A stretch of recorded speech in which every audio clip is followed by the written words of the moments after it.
يزعم الكاتب بأن هناك 48 قانون يحكم القوة والسلطة، كما عمل على جمعها من خلال التجارب البشرية المختلفة عبر 3000 سنة، مستشهدا بمئات الأمثلة والقصص، كما اعتمد على المخزون الثقافي من كل الشعوب. وقد قام في كتابه هذا بعرض جميع القوانين كل على حدة، ومن ثم اختصر شرحه في أسطر قليلة، وذلك بذكر نموذج إنساني من التاريخ في معنى كل قانون وتطبيقه. القاعدة الأولى: لا تظهر أبدا تفوقك على وليك. الحكمة من هذه القاعدة تكمن في ألا تدع رغبتك تؤثر في رؤسائك، بل أشعرهم بتفوقهم ولا تستعرض مواهبك أمامهم. أظهر أولياءك أعلى قدر منهم، سوف يرفعك ذلك إلى أعلى مقامات السطوة. القاعدة الثانية: لا تثق كثيرا في أصدقائك، وتعلم أن تستفيد من أعدائك. الكاتب يحذر من الأصدقاء لأنهم عادة هم أول من يخون بدافع الحسد، وأذى الصديق أشد من أذى العدو. كما أضاف الكاتب: حكم وقصص في حال ما إذا انتهكت القاعدة وفي حالة مراعاتها. القاعدة الثالثة: استعن على تحقيق أهدافك بإخفاء مقاصدك. تكمن الحكمة من هذه القاعدة في أن التكتم والسر بهدفك، حتى إذا أدركوا ما أنت مقدم عليه يكون الأوان قد فات على تعطيلك. القاعدة الرابعة: اقتصد دائما في كلامك. يقصد الكاتب بهذه القاعدة أن كثرة الكلام والكلام التافه يضيع هيبة الشخص، وأصحاب السطوة هم الذين يؤثرون في الناس بإيجاز كلامهم.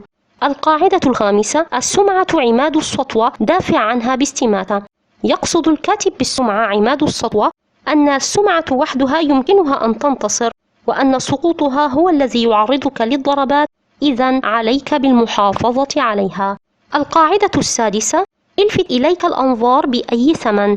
لكي لا تضيع وسط الجموع الخجولة، عليك أن تبرز نفسك وأن تختلف على الآخرين لكي تلفت الأنظار إليك، لأن تقدير الأشياء بمظهرها. القاعدة السابعة: استفد من مجهود الآخرين، لكن احتفظ لنفسك بالتقدير. يريد الكاتب أن يوصل إليك بأن فكرة استخدام الحكمة ومعرفة الآخرين لتحقيق هدفك لكي توفر عليك وقتك وجهدك الثمينين، كما سيضفي عليك هالة إعجازية من الكفاءة والسرعة. القاعدة الثامنة: استدرج الآخرين لفعل ما تريد. الحكمة في رأي الكاتب هي أن تسيطر على الآخرين وأن تستدرجهم إليك بالمكاسب. تكون أوراق اللعب في يديك، وبعد ذلك تستطيع أن تهاجمهم وتفرض عليهم شروطك. القاعدة التاسعة: انتصر بأفعالك وليس بكلامك. في رأي الكاتب أن القوة الحقيقية والأكبر هي التي تأتي من اتفاق الآخرين معك من خلال أفعالك فقط، دون أن تتلفظ ولو بكلمة. القاعدة العاشرة: احذر من البائسين حتى لا تنتقل إليك عدواهم. الكاتب ينصحنا بالابتعاد عن المتشائمين، لأن المشاعر معدية كالمرض، بل خالط السعداء حتى ينتقل إليك حظهم. القاعدة الحادية عشرة: تعلم أن تحتفظ باعتماد الآخرين عليك. الحكمة من هذه القاعدة هي أن تجعل الناس محتاجين إليك دائما لتحقيق نجاحاتهم وازدهارهم، لكي تحافظ أنت على استقلالك بينهم، ولا تعلمهم الأشياء التي تمكنهم من الاستغناء عنك. القاعدة الثانية عشر: ادفع بالتي هي أحسن. اكسب ولاء من يهمك، أو ارفع عنك أعداءه بالسخاء والصدق. يخبرنا الكاتب في هذا الفصل بأن قيامك بالفعل الحسن والطيب يفتح قلوب الناس، وبمجرد أن ينفتح هذا القلب صار بإمكانك أن تسيطر عليه. القاعدة الثالثة عشر: لا تناشد في الناس الضعف أو رد الجميل، لكن استدرجهم بمصالحهم. الحكمة من هذا القول في رأي الكاتب هي: إن احتجت من أحد المساعدة أظهر له شيء يعود عليه بالفائدة. القاعدة الرابعة عشر: تودد كصديق لتراقب كجاسوس. انتهز كل فرصة لكي تكتشف كل سر من حولك، لأن ذلك يساعدك على كشف نوايا ونقاط ضعف منافسيك. القاعدة الخامسة عشر: اتقن فن الغياب لتزيد تقديرك ومكانتك. كون حضور لائق بك في وسط الجماعة لكي يتكون لدى الجماعة رأي حسن عنك، وبمجرد ما يتكون هذا الرأي انسحب لكي يزداد إعجابهم بك. القاعدة التالية: ارهب الآخرين بالمفاجأة واكسر التوقع. يقصد الكاتب بهذا القول شوش الناس بنواياك، وذلك بتصرفات مباغتة حتى يجهدهم تفسير تحركاتك ويبث في نفسيتهم الخوف. القاعدة التالية: لا تتخذ حصونا تمنعك عن الآخرين، فالعزلة خطر يهددك ولا يحميك. الكثير منا يحمي نفسه من الأعداء بفضل العزلة، لكن الكاتب عكس هذه الفكرة لأنها تصعب عليها الحصول على المعلومات الثمينة.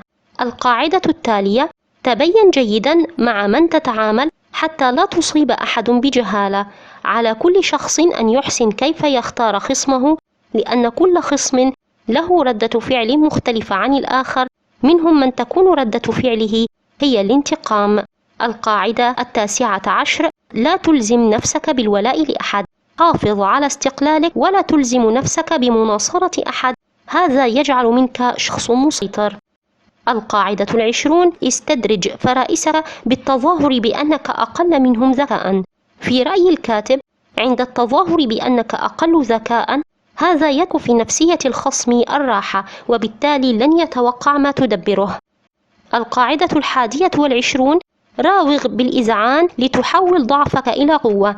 الإذعان هو حيلة للحصول على السيطرة، وحتى تكون ضعيفا لا تقاتل بل مارس الإذعان فقط. ركز ضرباتك حتى لا تتبدد جهودك. هذه هي القاعدة التالية: كل القوة والطاقة تتمركز في شيء واحد فقط، لذلك عليك بالتركيز على الشيء الأكثر أهمية، أي ابحث عمن يستطيع أن يفيدك دائما بالكثير، ولا تشتت نفسك بين الكثير لكي لا تجني القليل. القاعدة 23: اتقن دور التابع. تحلى بخصال رجل الحاشية البارع، فخصال رجل الحاشية تمكنه من أن يزدهر في عالم الواقع الذي يحدد فيه السطوة. القاعدة التالية: اصنع لنفسك الهوية التي تكسبك السطوة. كل شخص يجب أن يحقق لنفسه هوية تجذب الناس إليه وتعجبهم به، كما استخدام الأساليب المسرحية في الحديث والحركة سوف يزيد من سطوتك. القاعدة التالية: لا تلوث يديك بالأعمال الدنيئة. يجب عليك أن تكون حريص جدا على سمعتك بين الناس بأنك مخطئ وذو أعمال مشينة، لذلك تعلم كيف تخفي تورطك هذا باتخاذ الآخرين كبش فداء. القاعدة التالية: ابتدع صيحة أو مذهبا ليتبعك الناس ويمجدونك. لكي تجعل من نفسك رمزا ملهما لآمال الناس، ما عليك إلا أن تقوم بتقديم أفكار لهم تستثير حماستهم، فحين تضعف عقيدة الناس سيمنحك مذهبك وأفكارك السطوة. القاعدة التالية: نفذ مخططك بجرأة ودون تردد. ينصحنا الكاتب بأن لا نشك أبدا في أدائنا، لأن ذلك يعمل على تدميرنا. الأفضل أن نتقدم بجرأة، لأن الناس يحترمون الواثقين في أنفسهم. القاعدة التالية: خطط مسبقا لكل شيء من البدء حتى الخاتمة. على كل فرد أن يخطط للطريق الذي يوصل إلى الخاتمة، مع الأخذ بعين الاعتبار نكبات القدر التي قد تبعدنا عن هدفنا، فالتخطيط الجيد يحميك من التفكير المستمر والقلق. القاعدة 29: تصرف برشاقة ولا تظهر أبدا معاناتك في إنجاز الأمور، لكي تبين للآخرين أنك قوي وشخص مسيطر وقادر على الصعاب. لا تحكي لهم عن تعبك، لأن ذلك يجعلهم يتشككون في قدراتك، ولا تكشف لهم عن أساليبك، لأن باستطاعتهم أن يستعملونها ضدك. القاعدة 30: تحكم بأوراق اللعب. اجعل الآخرين يختارون من البدائل التي تحددها لهم. الحكمة هي أن تحدد خيارات متبادلة وأن تضعهم بين قرني معضلة، لأن أفضل الطرق لاستدراج الناس والتحكم بإرادتهم هي التي تمنحهم ظاهريا الحق في الاختيار. القاعدة التالية: خاطب في الناس آمالهم وأحلامهم وليس واقعهم، لأن أغلب الناس يحبون تجاهل الحقائق، لذلك اكسب السطوة وحرك فيهم الآمال. القاعدة التالية: اكتشف نقاط الضعف لدى كل من تتعامل معهم. لكل شخص نقطة ضعف خاصة به، لذلك حاول أن تكتشفها واستغلها لصالحك. القاعدة 33: لا تتبنى أبدا في تصرفاتك، تصرف كملك تعامل كملك. إن المكانة التي تضعها لنفسك هي نفسها التي يعاملونك بها البشر، لذلك ارتقي في تصرفاتك لكي يعاملونك معاملة ملك.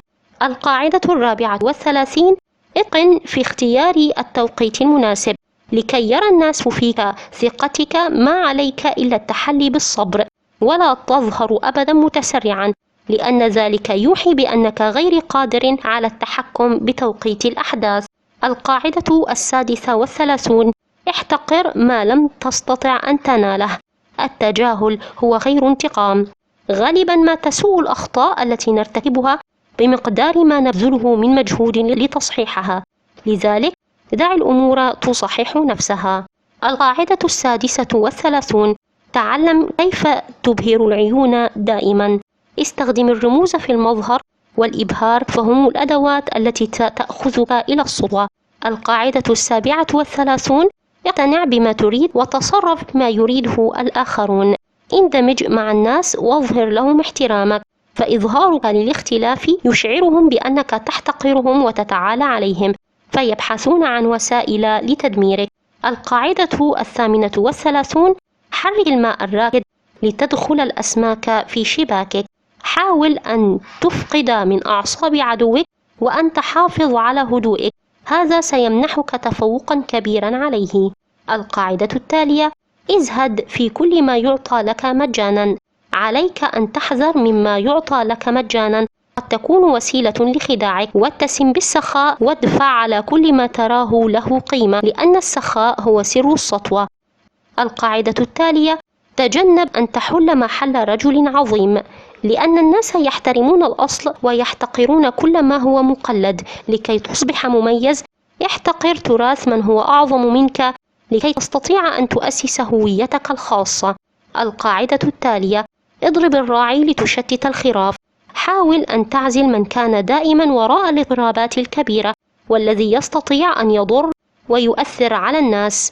القاعدة التالية: لا تأخذ الناس بالقهر بل بالتودد والإقناع، لكي تفعل ما تريد من الناس حاول استدراجهم شيئا فشيئا بالإغواء لكي يظلوا تابعين لك، عليك أن تفهم نفسيتهم ونقاط ضعفهم لكي تستطيع إغواءهم.